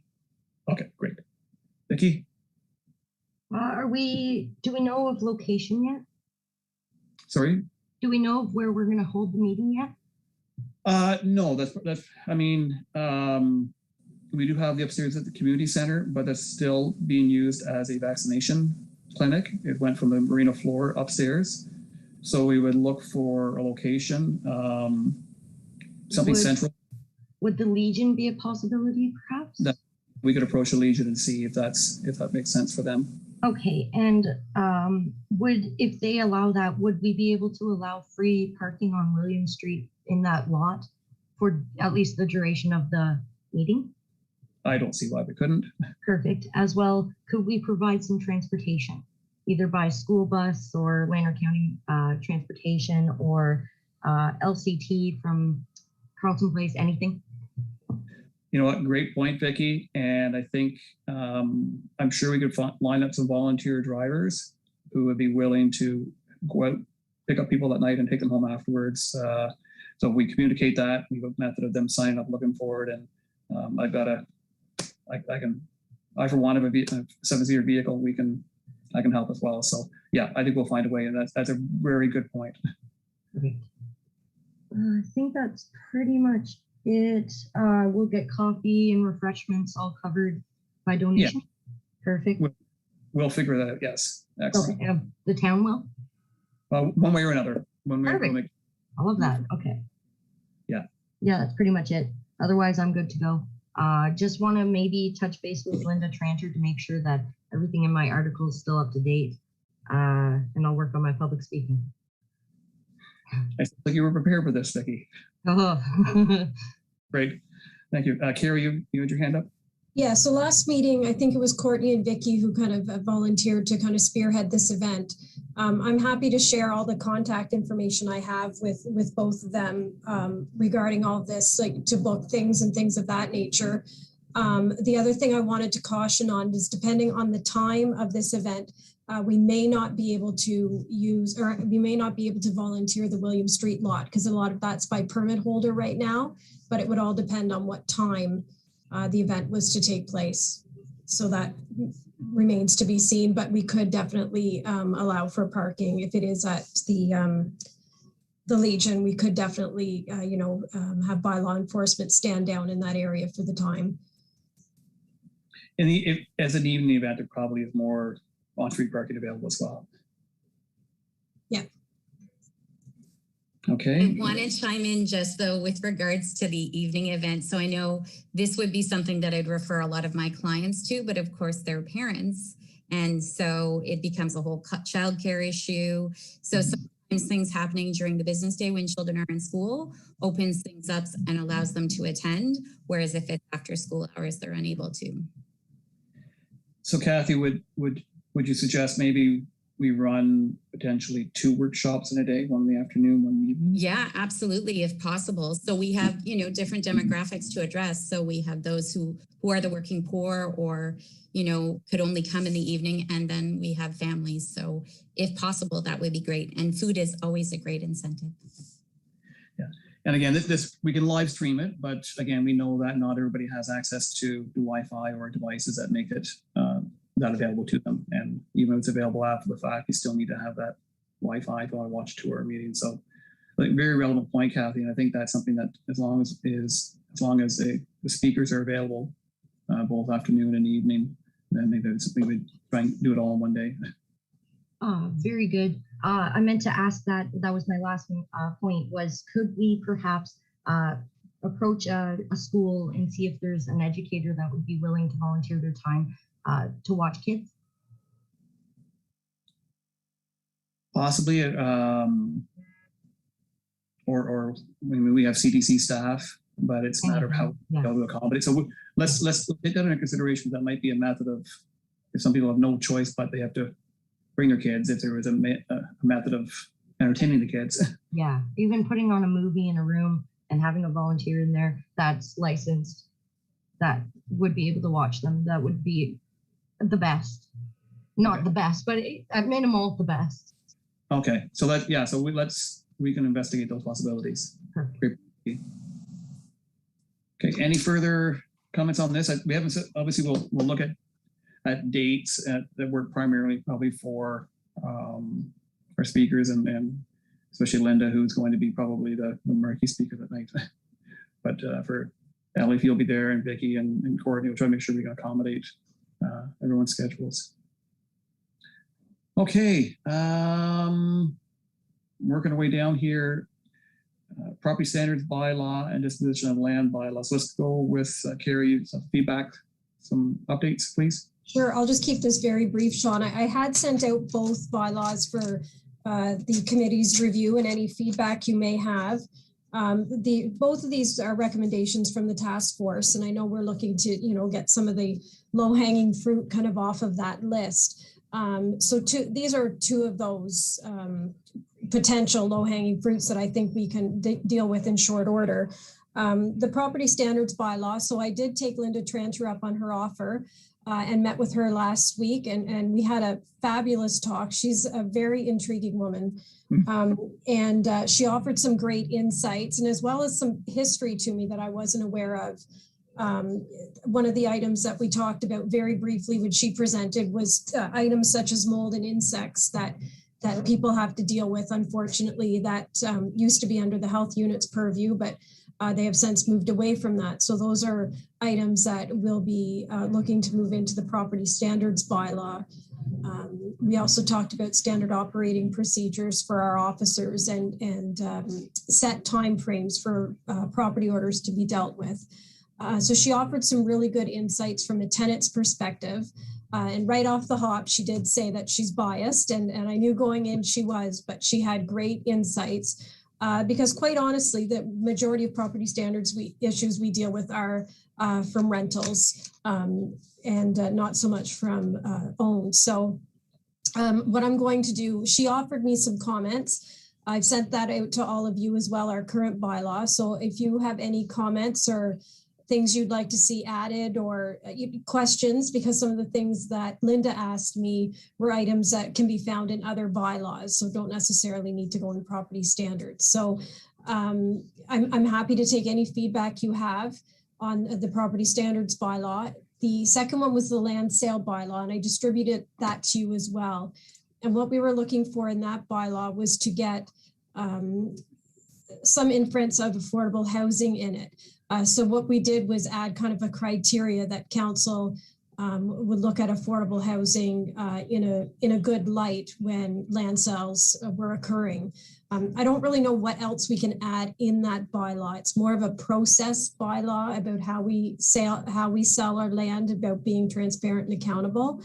But so I did add that provision in. So both of those are with all of you for comment. And, you know, as soon as if you have any feedback in the next couple of weeks, please send it. But I just think those are two items we could scratch off the list relatively quickly. So anything you have, please send it my way. Okay, thanks, Carrie. And I think that, yeah, we all have a chance to review that.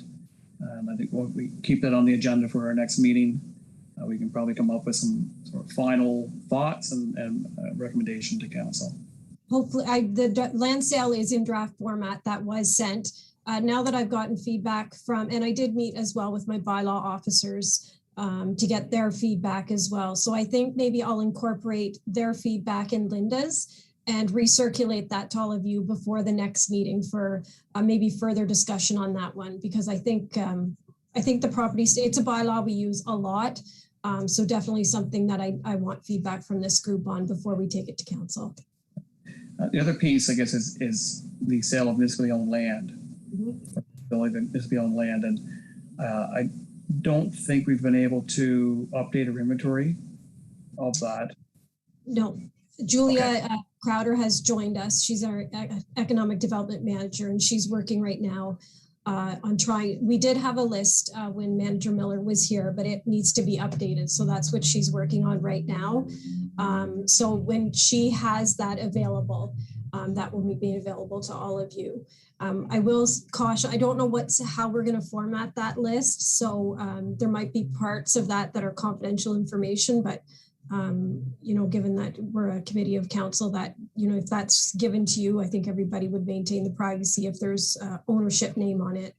But as soon as I get that, Sean, and I get permission to fan that out, it'll be sent to the group so everybody can see what land is available that's municipally owned.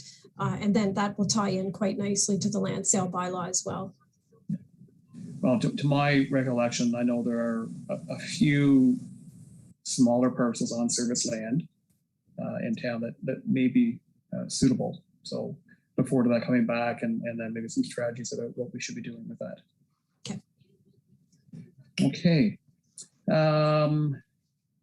Vicki, you want to talk about meeting schedule? Yes, I was wondering if it's a possibility we could meet weekly instead of bi-weekly, just given the severity of everybody's situation. We're coming to winter, we're coming to school season, people don't have places to go, and we need to look at any options available, even if we're meeting just to talk through things. Anything is better than nothing at this point.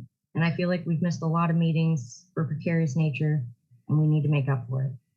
Feedback?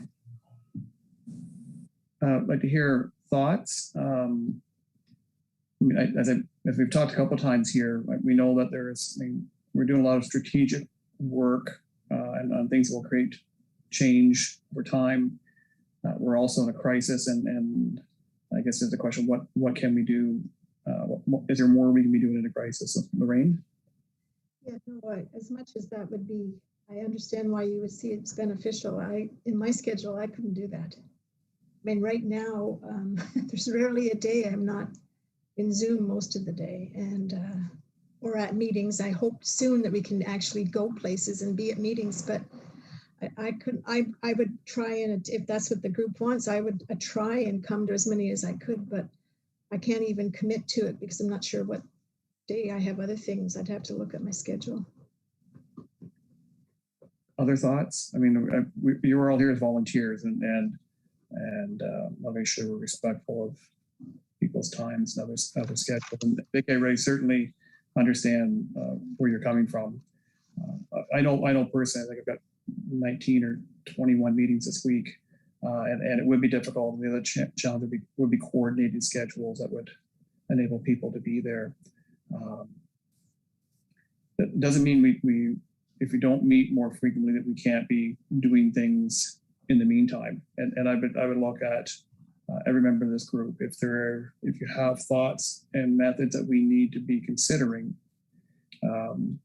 forward to Carrie, and she can circulate to the group, and we can be seeing if there's tactical things that we can implement quicker. And I mean, I think I have some understanding that there were people living in precarious situations in our community right now. I can't quantify that, and I don't know.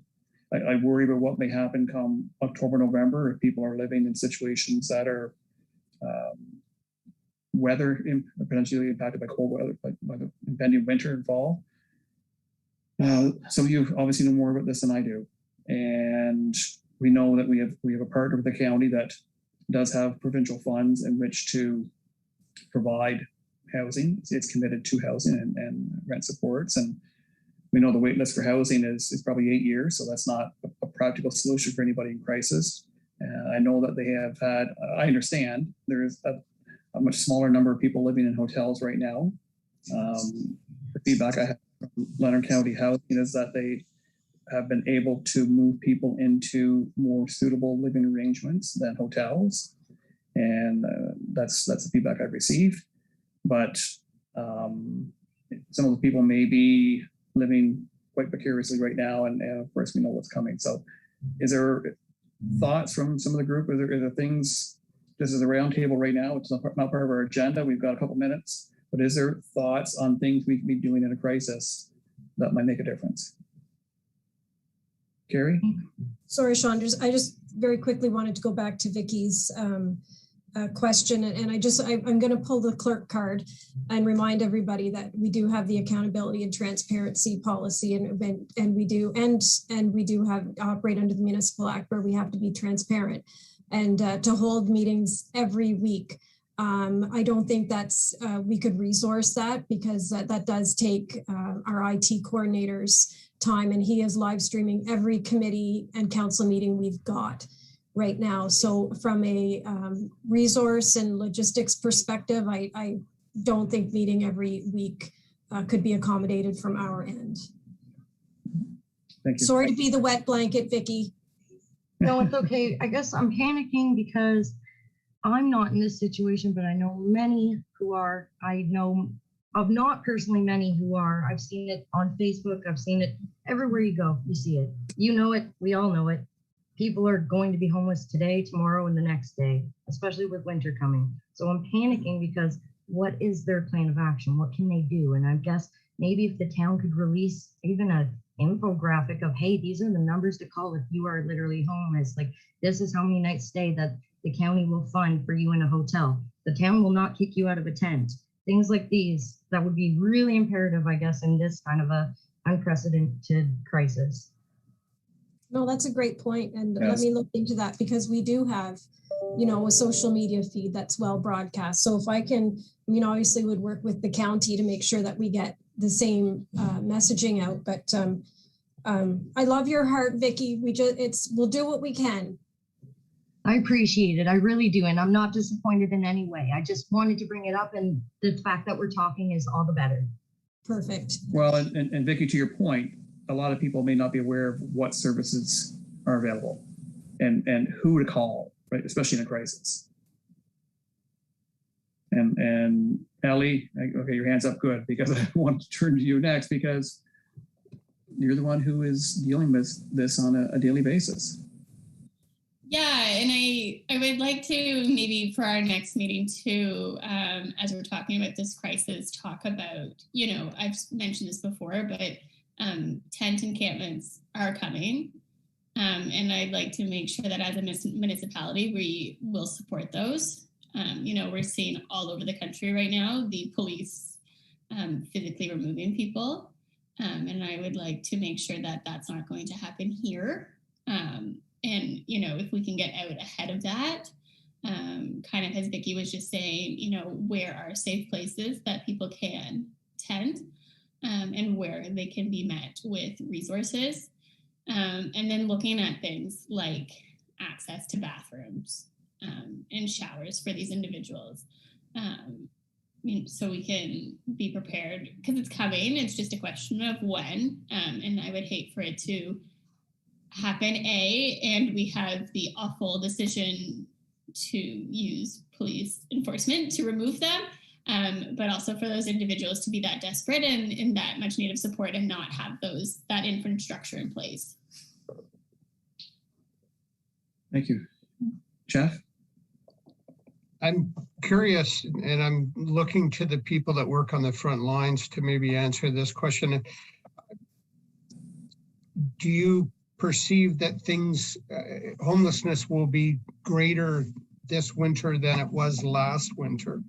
And I'm curious as to what coordinated supports were in place last winter, and whether there's, I was happy when you mentioned, Sean, or possibly it was Carrie who mentioned coordination with the county. And I think that it would be wise to start planning now for what the winter might look like, and rather than in piecemeal. And if there's a rule for community churches and others, but I think that a coordinated effort, and not just this group, of course, should be looking at this problem. And I'm curious as to what happened last winter, whether you anticipate it'll be worse this year, and what coordinated efforts we could do with others. I mean, personally speaking, 2 years ago, pre-COVID, individuals were just outside. That's all there was to it. The county could potentially put individuals up in a motel, but they were using the individuals' HOP funds, which, just for anyone who doesn't know, is about $700 to $1,000 a year, which individuals have access to, but it's meant for supporting people in rent arrears, or, if they have found a place but they need support with last month's rent. So a lot of times individuals also get refused for being able to use that money because the county deemed, a 3-day stay in the motel not to actually be anything, and they'd be out on the street. So at most, individuals were staying 3-4 days in a motel, and then they're outside. Then when COVID came, we got more money. So people were able to stay longer. At the end of the day, a hotel is not really a safe space and not adequate housing, and not long-term, and not really appropriate for anybody, but especially for people who are extremely high risk. Now, this winter coming, the COVID money's running out. So they're just going to be back to where they were 2 years ago outside, from my perspective. The Dom hostels are full. There's one emergency bed in Lanark County that's full. So, we're just going to be back to where we were 2 years ago, but post-pandemic, with more and more people struggling and more people outside. Your point's so great, Ellie, that we dodged a bullet last winter because of the COVID funding, and the county was spending about $100,000 a month in keeping people housed in hotels, and while it was not ideal, it was much better than being outside. But that's not there now. So the crisis you're illustrating, it's probably far worse than we've ever experienced at any point in time in the past. Kathy, you've got some. I was going to say, echo exactly what Elle shared. And I think we're going to see it on a level we've never seen it before in Smith Falls, with all of the renovictions occurring, in terms of that there is no affordable rent. People are couch surfing. I've never had so many people squatting before. I get a lot of calls with people saying someone's taken up like living in my garage and tried to put locks on. What we're really missing in our community on paper, we talk about it a lot with the frontline workers, that it looks like on paper there are emergency immediate crisis services for housing, but there isn't. They're always full. It's the services don't exist, and it's a multi-tiered approach that we need. We need that like immediate crisis housing, and then we need that intermediate, preparing them for long-term. Like we have to have not just crisis, but again, that sustainable approach. And to think that the county spent $100,000 a month on like a Band-Aid solution when that could have created sustainable housing for a lot of families just seems short-sighted. We don't seem to be proactive, we're reactive. So I feel like it's going to be worse than ever. Again, our MO right now is shuttling people off, and we cobble together services. So we think, okay, wait, well, maybe Salvation Army will pay for a day of accommodations. Maybe Victim Services will pay for a day. Maybe St. Vincent de Paul's. And we're shuttling people around to keep them safe for a very short amount of time. But in the end, they have nowhere to land safely permanently. And I think this task force before it's in the committee now has been focused on that permanent landing safety solution. And that would, and Carrie helped guide me here, that is the mandate that council gave the Housing Task Force and the Housing Advisory Committee. But it really sounds like we need a separate emphasis on the crisis that's coming, and we need to prepare. So what I would suggest, and Carrie will guide me along the way here, but we have to try to work within the parameters in terms of reference developed by council. But what I'm would like to do is that we perhaps convene those of you on the front lines, Ellie and Kathy and Victim Services and Leonard County Housing, maybe as a sort of emergency task force just to deal with the potential impending homelessness situation. Because I think we need some understanding of what the crisis, what potentially could be coming. We need to know what resources are available. We need to identify those gaps, and then we need to see what we can do about that. Is that fair? Ellie, have you got that? I mean, I looked. You guys are, you know more. You know this better than I do, and you guys are seeing it and feeling it and living it every single day. I mean, what should we do? I want to speak for Kathy, but I feel like those of us on the front lines already know the gaps. Like we're kind of living every day, so it's tough, right? Like. At the end of the day, we know we need more rent supplements, we need more outreach workers, and we need more housing. Okay. So maybe we need to understand what those gaps are better than we do now. So that's, I think, maybe what it doesn't have anything to do with this task force, or this committee, right? I think we just need to pull some people together that can help, not just the town understand. I think the county needs to understand, and it's the county. It's while we have a focus on Smiths Falls. Obviously, this is not a Smiths Falls only issue, and provincial funding that supports housing flows through the county.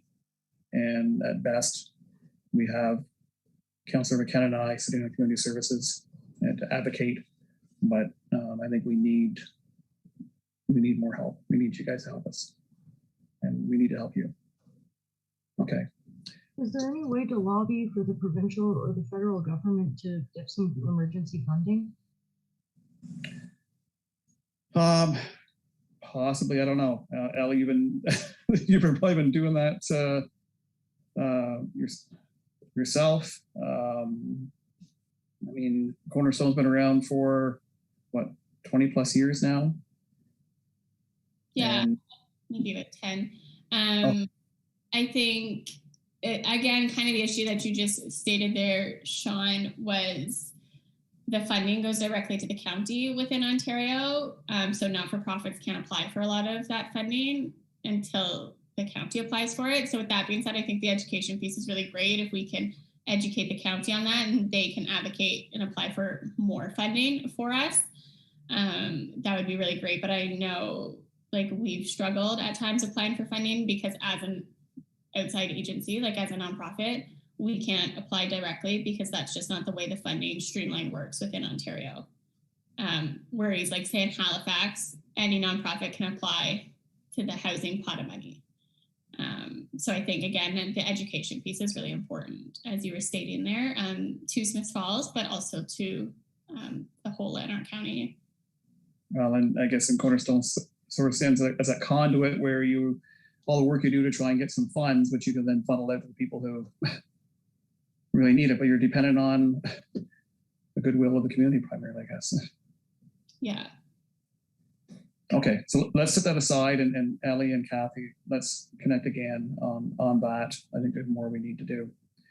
So I think that covers our agenda for today. I'm sorry we ran a little bit over time, but I think we're all purpose driven here. The next meeting date,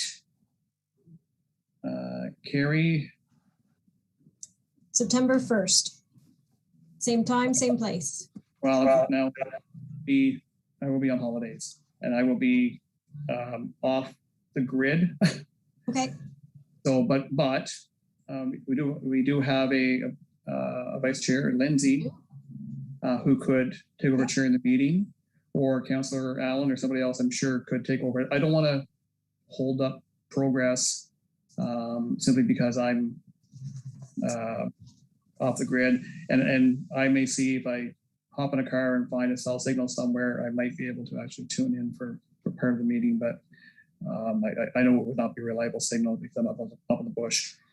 I'll let Lindsay know she's on deck, and if she's not comfortable, perhaps Councillor Allen can assist. She's been doing this for a long time. Okay. No issue, Sean. Okay, so let's stick to our schedule, and good luck on the first. In the meantime, I think Kathy and Ellie I'll try to reach out before I go away, and perhaps we can connect further. Okay, thanks so much, everyone. Take care.